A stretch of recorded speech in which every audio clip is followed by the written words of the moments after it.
Halo guys, Wilujeng Sumping kembali lagi di channel Oranimo TV.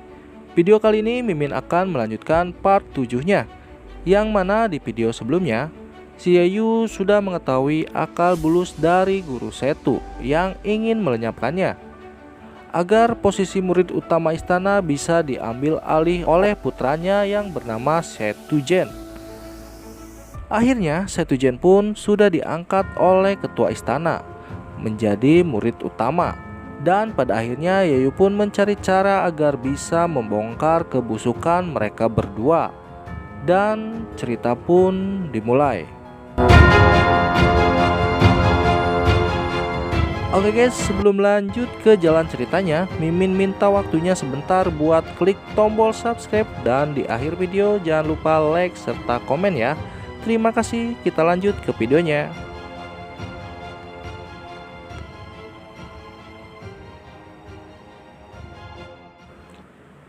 Yayu yang sudah diberi arahan oleh murid ketua Biyun, akhirnya ia pun mulai melangkah ke tempat ujian pertamanya.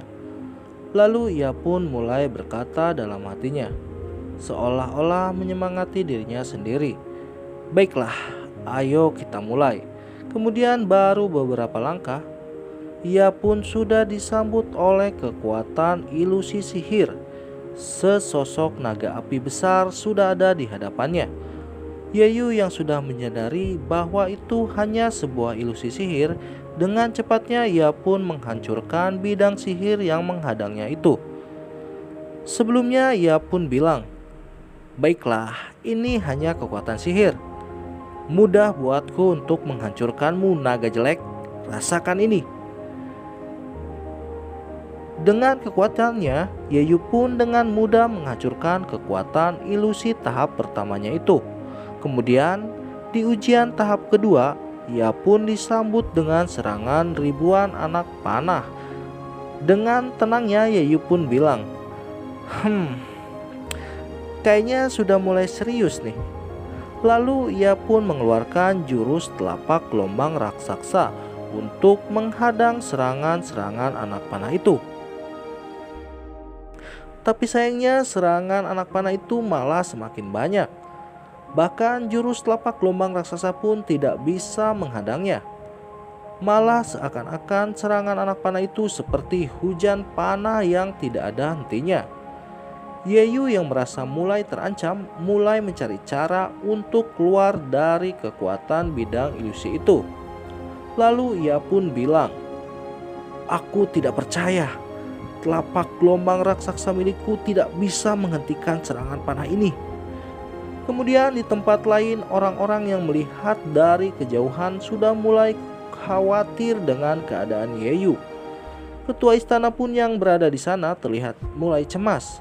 Lalu ia pun bilang kepada ketua Gunung Biyun, ujian ilusi tahap kedua ini adalah ribuan hujan panah yang tidak ada henti-hentinya. Ujian ini untuk mengasah skill bertarung dan kefokusan untuk menyerang musuh. Jika ia tidak bisa mengendalikan emosinya, kekuatan spiritnya akan habis. Guru Setu yang mendengar hal itu pun terlihat senang. Lalu ia pun bilang dalam hatinya, baguslah, cepat mati bocah tengik. Kemudian di tempat lain, Yayu pun masih bertahan dengan serangan hujan panah itu. Dengan sisa kekuatannya, ia pun bilang, baguslah, di depan itu adalah garis akhirnya. Aku harus bertahan dengan sisa spiritku. Tapi sayangnya hujan panah itu terus menyerang dan menghantam tubuh Yayu, hingga ia pun terluka parah dan kekuatan spiritnya sudah tidak bisa menahan serangan hujan panah lagi. Di tempat lain, ketua Gunung Biyun yang melihatnya pun terlihat cemas. Ia pun dengan segera memohon kepada ketua istana untuk menyelamatkan Yayu. Ia pun berkata kepada ketua istana, ketua istana, aku bersedia menukarkan posisi ketua Gunung Biyun untuk nyawa Yayu. Mohon Anda selamatkan dia. Lalu ketua istana pun menjawabnya dengan nada ragu. Ia pun bilang, Ketika bidang sihir ini aktif, orang luar sudah tidak bisa masuk. Jika tetap memaksa masuk, maka orang itu akan terpental. Aku sendiri pun tidak bisa menyelamatkannya. Semua orang yang mendengar penjelasan dari ketua istana, mereka pun terlihat sedih. Karena selepel ketua istana saja tidak bisa menyelamatkan nyawa Yeyu. Sekarang tinggal menunggu keajaiban. Apakah Yeyu bisa bertahan atau malah mati di tempat itu? Yeyu yang memiliki tekad kuat, ia pun melawan rasa sakitnya. Ia pun bilang dalam hati untuk menguatkan dirinya sendiri. Janjiku belum aku tepati. Mana mungkin aku harus mati di tempat ini. Dengan sisa spiritnya, ia pun mengeluarkan jurus roh spirit tetesan air untuk menghadang serangan hujan panah tersebut, hingga ia bisa keluar dari titik akhir ujian kedua itu. Setelah berapa lama, akhirnya jurus roh spirit tetesan air itu mampu menghadang serangan hujan panah sampai ke titik akhir. Tapi tak lama berselang, Yeyu pun mulai dihadapkan dengan kekuatan ilusi ujian ketiga. Yeyu yang sembari memulihkan kekuatannya, ia pun bilang, "Ujian apa lagi yang akan kutemui di sini?"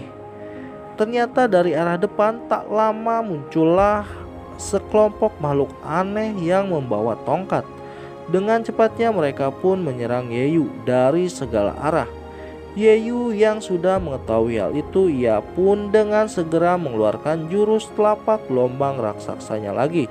Ia pun sambil bilang dalam hatinya, "Hal kecil seperti ini saja ingin mengalahkanku. Ku hajar kalian semua." Tapi sayangnya kesombongan Yeyu pun bisa dikalahkan oleh makhluk aneh itu. Jurus telapak gelombang raksasa milik Yeyu tidak bisa mengalahkan serangan makhluk aneh itu. Diketahui ujian ketiga ini adalah pukulan ribuan tongkat. Energi spirit berubah menjadi prajurit kuat yang memakai tongkat. Setiap kali Yeyu mengeluarkan jurus telapak gelombang raksasa, maka semakin banyak dan malah semakin kuat makhluk-makhluk aneh itu untuk memukul Yeyu. Yeyu pun berkata sambil kesakitan, "Tidak mungkin. Telapak gelombang raksasa bahkan tidak bisa mengalahkannya dan menahan serangan dari makhluk aneh ini." Semakin Yeyu mengeluarkan kekuatan spiritnya, semakin besar juga serangan dari makhluk aneh itu. Yeyu yang sudah kewalahan melawan serangan dari makhluk aneh itu pun, ia pun bilang, "Sial, jurus telapak gelombang raksasa tidak mampu melawan makhluk aneh ini. Mau gak mau aku harus mengeluarkan jurus andalanku." Akhirnya Yeyu mengeluarkan jurus jari tiada dua yang pernah diajarkan Cuyen. Ia pun mulai meditasi untuk mengumpulkan energi spiritnya.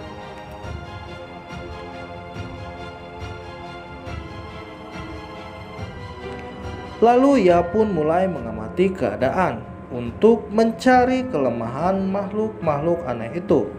Kemudian ia pun bilang, "Baiklah, aku mengerti." Lalu ia pun mengeluarkan jurus jari tiada dua sembari berkata, "Matilah kalian semua." Satu demi satu Yeyu menyerang makhluk aneh itu. Tapi makhluk aneh itu semakin bertambah banyak dan menyerang Yeyu dari segala arah. Yeyu pun akhirnya menambah kekuatan spiritnya untuk bisa menghadang ratusan serangan makhluk aneh itu. Lalu ia pun bilang, "Makhluk-makhluk jelek ini sangat kuat. Mereka tidak bisa musnah meski dengan jurus jari tiada dua milikku. Mau tidak mau aku hanya bisa menghadang serangan mereka sampai garis keluar ujian ketiga ini." Lalu Yeyu pun dengan cepatnya berlari ke garis akhir sembari menghadang mereka dengan jurusnya itu. Dan akhirnya Yeyu pun berhasil keluar dan menyelesaikan ujian tahap ketiganya itu. Lalu ia pun bilang,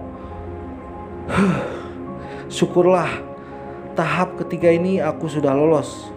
Kemudian di tempat lain terlihat semua orang gembira melihat keberhasilan Yeyu, termasuk Jing Yi yang terlihat sudah mulai ada rasa dengan Yeyu. Kemudian dari sisi lain terlihat ketua istana dan guru Biyun sedang berbincang. Lalu ketua istana pun bilang,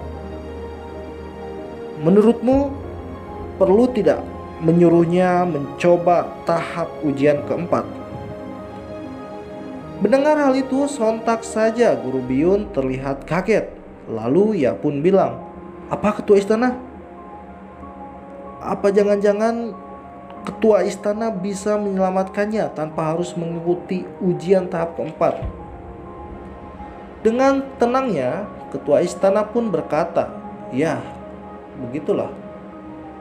Lalu guru Biyun pun dengan senangnya, ia pun bilang, "Kalau begitu tunggu apa lagi ketua?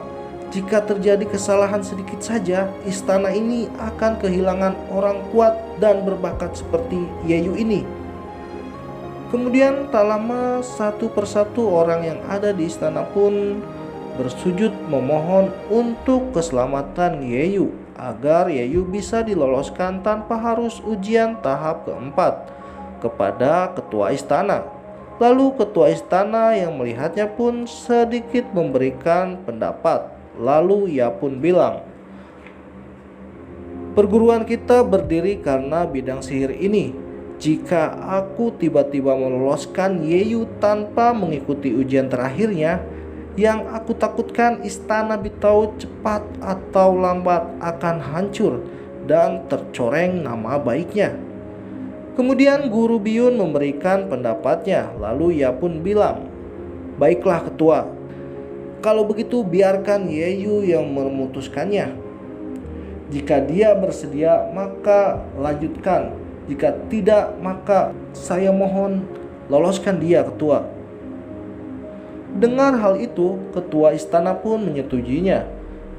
Mendengar jawaban dari ketua istana, kemudian guru Biyun pun memberi kabar baik itu kepada Yeyu. Lalu ia pun sambil teriak, "Yeyu, tahap ujian keempat adalah bara api pembakar jiwa. Kau boleh memilih menyerah atau tetap di ujian ini. Masalah membunyikan lonceng itu aku bersedia menanggungnya untukmu. Kau tetap dianggap lolos dan menjadi murid utama di istana ini." Di tempat lain, Yeyu yang mendengar teriakan guru Biyun tadi, dia pun sempat terdiam. Lalu ia pun bilang, "Keluar? Kenapa harus keluar? Aku ini seorang pendekar. Aku tidak mau harga diriku terinjak-injak jika aku keluar dan menyerah dari ujian ini." Kemudian Yeyu yang sempat terdiam itu, ia pun mulai berlari dan mendekati pintu ujian tahap keempat. Dengan tekad kesatrianya, ia pun sambil teriak, "Aku akan melewati ujian terakhirku ini." Melihat dan mendengar teriakan Yeyu, semua orang pun kaget. Mereka pun menganggap bodoh karena sudah menyia-nyiakan kesempatan dari ketua istana yang meloloskan tanpa harus melewati ujian terakhirnya itu. Kemudian di tempat lain, Yeyu yang sudah berada di tempat ujian itu, ia pun langsung disambut dengan siluman-siluman api pembakar jiwa yang sudah siap membakarnya.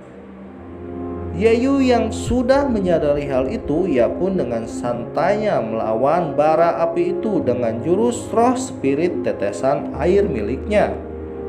Dengan tenangnya lalu Yeyu pun bilang, "Bagus sekali. Aku sudah menduga bara api ini bisa melatih kekuatan spiritku dan meningkatkan kekuatanku." Sehingga ia pun mencari tempat api yang lebih besar untuk berlatih dan menambah kekuatan spiritnya. Kemudian di tempat lain, orang-orang yang melihatnya sempat kaget keheranan karena ujian terakhir ini tidak seseram namanya. Malah api-api itu dijadikan mainan oleh Yeyu. Di sisi lain, terlihat ketua istana pun kemudian berbisik kepada guru Biyun. Lalu ketua istana pun bilang sambil berbisik, Cepat, suruh dia keluar. Ini bisa memberi pengaruh buruk kepada murid-murid lain. Lalu atas perintah ketua istana, Guru Biyun pun bilang, Yeyu, kau sudah lolos. Sekarang kau adalah murid utama. Cepat keluar dari tempat ujian itu. Kemudian tak lama Yeyu pun keluar dari tempat ujian itu dengan nada sombongnya. Lalu ia pun bilang ke teman-temannya yang menyaksikannya, bidang sihir yang seperti ini tidak ada apa-apanya buatku. Apinya saja gak bisa bertahan lama untuk membakar tubuhku ini. Hanya orang-orang yang bodoh yang mau keluar dari tempat ini. Kemudian orang-orang yang mendengar omongan sombong Yeyu itu, mereka pun jengkel. Lalu mereka pun bilang, kurang ajar nih bocah. Dia pasti sengaja bicara seperti itu untuk pamer kepada kita. Kemudian Yeyu pun berjalan mendekati ketua istana untuk memberi hormat dan mendapatkan mandat dari ketua istana. Lalu ketua istana pun bilang, Yeyu, kau sudah lolos dari bidang sihir ini. Sekarang kau adalah ketua dari murid utama. Sekarang posisimu setara dengan ketua. Yeyu yang mendengarnya dengan hormat, ia pun bilang, terima kasih banyak ketua istana. Aku mohon selidiki dengan jelas kematian Li Feng. Mendengar hal itu, ketua istana pun kaget. Lalu ia pun bilang, apa maksudmu? Oke guys, sampai sini dulu alur cerita dari video ini. Buat teman-teman yang baru gabung, jika kalian suka dengan video ini, jangan lupa like, subscribe, serta komen. Dan buat kalian yang udah subscribe, sehat selalu dan terima kasih banyak. Atur nuhun.